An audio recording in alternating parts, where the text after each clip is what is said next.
For 15 years, the electric car industry sold America one idea above everything else. Not the idea of clean air, not the idea of saving money on gas, the idea they sold, the one they repeated in every commercial, every test drive, every dealer conversation, was this: you'll get used to it. You'll get used to planning your road trip around charging stops. You'll get used to choosing hotels with outlets. You'll get used to the math. How far to the next charger? How long will it take? Is there a coffee shop nearby to kill the time? The entire electric vehicle industry for a decade and a half was built on one assumption that nobody questioned out loud: that American drivers would eventually accept the weight. They called the resistance a mindset problem. They called it range anxiety. They called it irrational fear of new technology. They spent billions in marketing trying to convince you that your frustration was your fault. It wasn't your fault. It was a real limitation, and what just happened proves it. 9 minutes, 97% charge, on a production vehicle, on a mid-size SUV, the most popular segment in the United States. This doesn't fix the electric car, it replaces what the electric car was.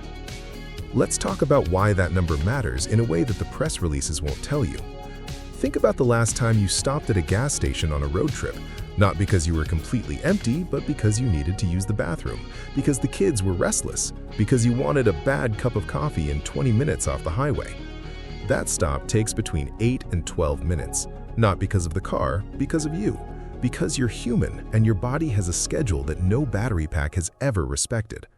For 15 years, the EV didn't follow that schedule. You followed its schedule. You stopped earlier than you wanted. You stayed longer than you needed. You built your entire trip around what the battery demanded. The car didn't fit your life. You retrofitted your life around the car. That trade-off is now gone. 9 minutes is inside that bathroom and coffee window. The BYD Song Ultra charges in the same time you were going to stop anyway.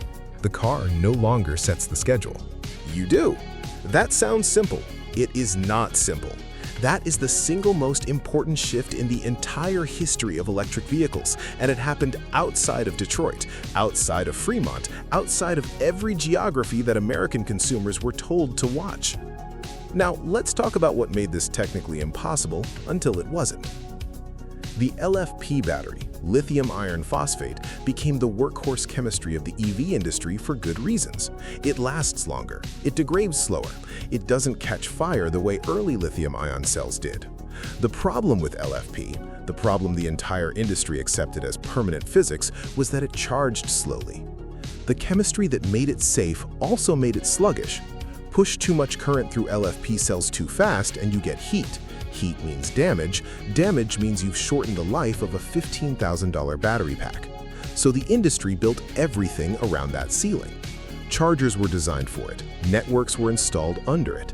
Manufacturers planned their next 5 years assuming that ceiling was a law of nature.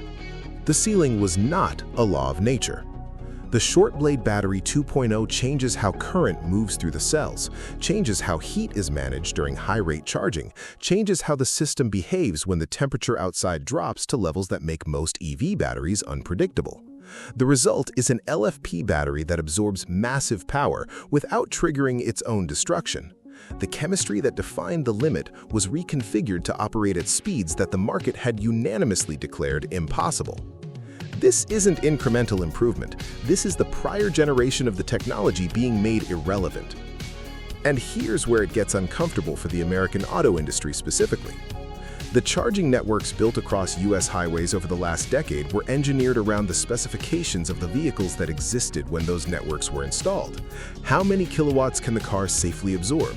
What operating temperatures can the system handle? Those specs determine the hardware, the cables, the cost per installation, the projections for how long those assets would remain competitive. The Song Ultra exceeds what most of those chargers can deliver. The vehicle arrived before the infrastructure exists to serve it at full speed. That's not a BYD problem. That's a planning problem, and the planning was done around a limitation that no longer exists. Billions of dollars of charging infrastructure was built on a premise that was just invalidated. Government grants were approved, investment theses were written, roadmaps were approved in boardrooms from Nashville to Munich to Yokohama. All of them calculated on the assumption that consumers would keep tolerating long stops because there was no alternative. There is an alternative. It's in production. It's being delivered now. Let's talk performance, because this is where the old logic completely collapses. The Song Ultra produces between 332 and 362 horsepower. It delivers between 385 and 440 miles of range depending on version. 9-minute charge to 97%, and it does all of this in a mid-size SUV body, the exact category that accounts for the largest share of vehicle sales in North America. In the old framework, those variables couldn't coexist. More power meant worse range. Fast charging meant battery degradation. Safe chemistry meant slow charging. Every limitation that was sold to you as inevitable was actually a trade-off being managed inside a set of constraints that engineers had accepted as permanent. Every time a manufacturer said, well, you can have range or speed, they were working inside a box they didn't know how to break. BYD broke the box. And then there's the cold weather argument, the argument that has kept EVs from serious penetration in Minnesota, in Michigan, in upstate New York, in every market where winter is real and not a theoretical inconvenience. Cold temperatures destroy EV range. Cold temperatures slow charging. Cold temperatures make the range estimate on your dashboard a piece of fiction that the car adjusts downward as you drive. In those markets, the EV asterisk was real. It wasn't irrational concern, it was documented, consistent seasonal performance failure. The Song Ultra was tested at -30 degrees Celsius, not -10, not a brisk November morning in Columbus, -30, the kind of cold that turns most EV batteries into liabilities. Total penalty at that temperature, 3 additional minutes. 12 minutes to 97% charge at -30 Celsius. The cold weather objection doesn't exist anymore. The geographic argument that kept entire regions of North America from adopting EVs, the argument that was used in every dealership in the Midwest, in every family discussion about whether to make the switch, was just eliminated with a 3-minute penalty. Now look at the price. In China, the Song Ultra starts at approximately 151,900 yuan. That's mid-size SUV territory. Not luxury, not aspirational premium. The segment where real volume lives. The segment where F-150s and RAV4s and CRVs fight every single month for the largest share of the American car market. This technology, 9-minute charging, 400+ miles of range, 360 horsepower, sub-freezing performance, is not being positioned as a halo product for early adopters willing to pay for the cutting edge. It's attacking the middle of the market. The middle of the market is where the American auto industry actually lives. It's where the margins are, where the volume is, where brand loyalty gets built or destroyed over decades. A product with this performance profile positioned at mainstream price points isn't making a statement about what's possible. It's executing a structural reorganization of the competitive landscape. That reorganization doesn't wait for approval. It doesn't send a courtesy notice to the companies whose roadmaps just became fiction. Let's be honest about what the competition looks like from here. There are vehicles in this segment, you know the ones, with strong range numbers, capable software, and proprietary charging networks that took a decade and billions of dollars to build. Those networks are real infrastructure advantages, but the value of a fast charging network is directly tied to how long you need to use it. When the charging window shrinks to 9 minutes, the math on "I need to find one of our stations" changes permanently. You're not looking for a place to spend 30 minutes anymore. You're looking for any charger that can deliver what the car accepts. The question consumers ask shifts from "which brand has the best charging network near me?" to "why would I wait 40 minutes when 9 minutes exists?" The burden of justification just changed sides. There's a bigger story here that goes beyond the specs, and it's one that American industry watchers, investors, and policymakers are going to be forced to reckon with. For decades, the unspoken assumption in automotive was that frontier innovation came from a specific set of addresses: German engineering, Japanese precision, American scale. Shenzhen was not in that conversation. BYD was not in that conversation. Today, BYD is the largest EV manufacturer in the world by volume, and the company just delivered a vehicle that defines the performance ceiling of its segment globally. They're not chasing the standard, they're riding the next one. The premise about where innovation comes from was not challenged, it was empirically destroyed. That's an operational fact that changes how investors read competitive maps, how governments think about industrial policy, how supply chain partners evaluate their relationships with legacy manufacturers, how consumers who are about to spend $50,000 on an SUV think about what they're choosing between.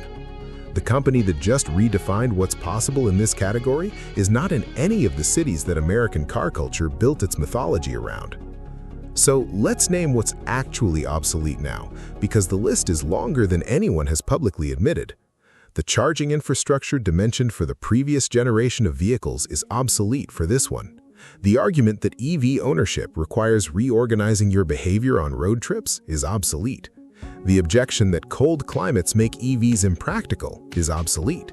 The assumption that long range and fast charging are competing priorities that can't be solved simultaneously is obsolete. The belief that LFP chemistry has an uncrossable ceiling for charge acceptance rate is obsolete. And the argument that has been repeated in dealerships, in consumer research, in adoption analysis for over a decade, the argument that choosing an EV means accepting a time tax on your freedom, that argument is not weakened. It's gone. 9 minutes is not a technical achievement that lands somewhere on a performance curve. It's the number that crosses the psychological threshold below which charging stops being an inconvenience and starts being invisible. Below 10 minutes, the stop is no longer about the car. You're stopping because you wanted to, because you needed to, because that's what humans do on long drives. The vehicle follows your schedule. Your schedule doesn't bend to the vehicle. That inversion from a product that imposes constraints to a product that disappears into your routine is the only transition that actually ends the argument. The BYD Song Ultra does not open the era of the fast electric vehicle. It closes the era of the slow one. And everything built on that slowness, the hardware installed on American highways, the 5-year plans approved in corporate headquarters across 3 continents, the competitive moats that were measured in charging network coverage, the adoption projections that assumed consumers would keep tolerating the wait because there was no real option. None of it is facing a present one. The vehicle exists, the number is real, the physics didn't change in a lab or on a concept stage at an auto show. It changed in a production vehicle being delivered to customers right now. Every company that hasn't responded to this isn't behind on what's coming. They're behind on what's already here.